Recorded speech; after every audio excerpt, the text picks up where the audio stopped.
What's going on, guys? It's TheMightyDart13 back again, and this is my video for the Russian Grand Prix, as I forgot what race we're on there. This is being recorded on the Friday, and will go up on the Friday of the weekend of the Japanese Grand Prix. One of the best things I've ever managed to do is download the Formula 1 app on my phone and put all the races in my calendar on my phone. Mainly because it now yells at me when I've missed a race, or am missing races. Very quickly though, before the race even started, we had controversy, as we normally do in Formula 1, because of certain engine penalties in Q2, the likes of the two Red Bulls in Max Verstappen, Daniel Ricciardo, the Toro Rosso of Pierre Gasly, and the Renaults of Carlos Sainz and Nico Hülkenberg didn't set a time in Q2, which meant we ended up with the likes of Leclerc and Ericsson both in Q3. Obviously, Ericsson in Q3 for the first time since 2015, I believe. But this is because of an engine thing. So, any F1 fan think to a few years back, you would have engine penalties that I think the famous one was McLaren Honda basically had 160 place grids drop, and those penalties were also carried from race to race. Well, now if it's anything over, I think it's 15 place grid drop, you're starting at the back of the grid. So basically we had 5 drivers at the back of the grid. Max Verstappen started 19th. But obviously the race was underway. Lap 4 was very bad for both Toro Rossos, having a brake failure on the same lap. Leclerc on the brake though. Gasly's brake failure was one of it's quite a scary one, just pitching the car around. But before talking about Toro Rosso, of course, Daniel Kvyat has been confirmed on loan from Ferrari, I think it is, where he's a test driver. So he is back at Toro Rosso for the 2019 season. My opinions on this: I think it's a terrible idea for Kvyat after how he was treated by the Red Bull driver program. But Red Bull are struggling for drivers at the moment. It's common knowledge that their driver academy is suffering with not being able to bring in the same sort of quality drivers such as Vettel, Gasly obviously. I think Gasly is pretty much the last of the last. Of course, there are still rumours that Hartley's going to lose his seat, which wouldn't surprise me at this point. But yeah, it's very I like Kvyat, but I don't think he's up to coming back to Formula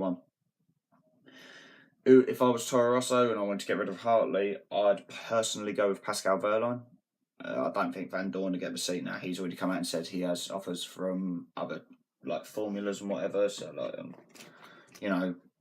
Formula E, World Endurance Championship, But your race winner was Lewis Hamilton ahead of Valtteri Bottas, but of course Mercedes making a very controversial call to ask Valtteri to move aside for Lewis, and I think Valtteri thought that Merck were going to give the place back to him at the end of the race. They didn't. Lewis on the podium tried to give Valtteri the trophy for first place, and last time that happened was Ferrari in, I think it was America. And Ferrari were fined several £1,000, well, dollars or euros or whatever currency they work in Formula 1. So personally, do I agree with Merck's thing? No, I can see why they've done it to protect the championship. Hamilton's tyres were blistering quite severely, which, obviously he's the world championship leader. You need to protect him, but I think they could have, they could have let Bottas let Bottas sit behind Lewis for the race, and then towards the end just switch him back around like they did in Hungary a few years back, or last season. But disappointing in all.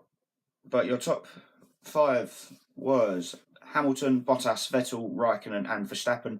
Verstappen starting 19th and overtook all the cars to get to 5th in 5 laps. And then at one point he was leading the race. In fact, I think he led the most races, the most laps this weekend. Well, last weekend around Russia. But he actually, Hulkenberg came over the radio at one point and said, "Wait, the Red Bull's leading. Well, how did this happen?" Because his pace was just immense. Like, he was going and going and going and going. But best of the rest was Charles Leclerc. Brilliant drive from Leclerc. Announced at Ferrari for next season.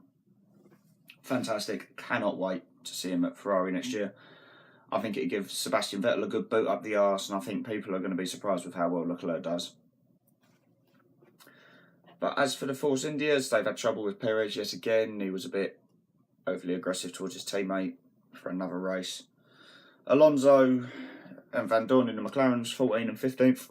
14 and 16th, sorry. Alonso at one point comes over the radio with his race engineer who's trying to gee him up for the battle for 15th place, and he's gone, "We're 15th, mate, I don't care." So obviously with Alonso going,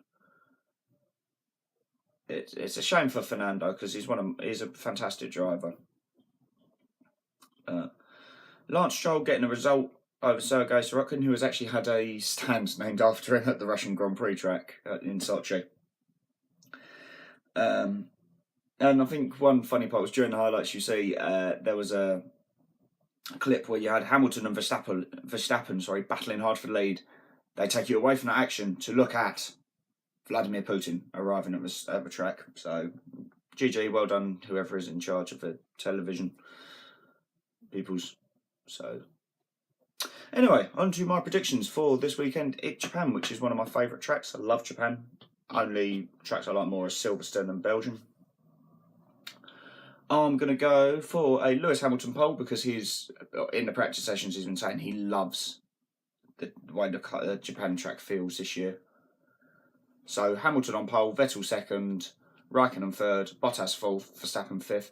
In the race, I'm going to go Hamilton, Raikkonen, Verstappen after Vettel and Bottas come together and take each other out. Best of the rest, I'm going to go Charles Leclerc again, followed by Pierre Gasly and Brendan Hartley. And then I'm going to throw a Sorokin in there. I'm going to throw Williams. I think will just have a bit of a madness of a strategy, and they'll come in. So yeah, that's my prediction. I'll be honest, the video ain't going to be out on Monday because I'm out Saturday night and probably won't be in a state to record. So, but yeah, guys, thanks for watching. Next football vlog out will be Saturday night. Hope, fingers crossed, internet. Emphasis on internet. We're away to Oxford in the FA Cup. I'll be there. Be interesting, but as for Formula 1, thanks for watching. Don't forget to like, subscribe, share. Thank you for the support, wrestling. I'll see you in the next one.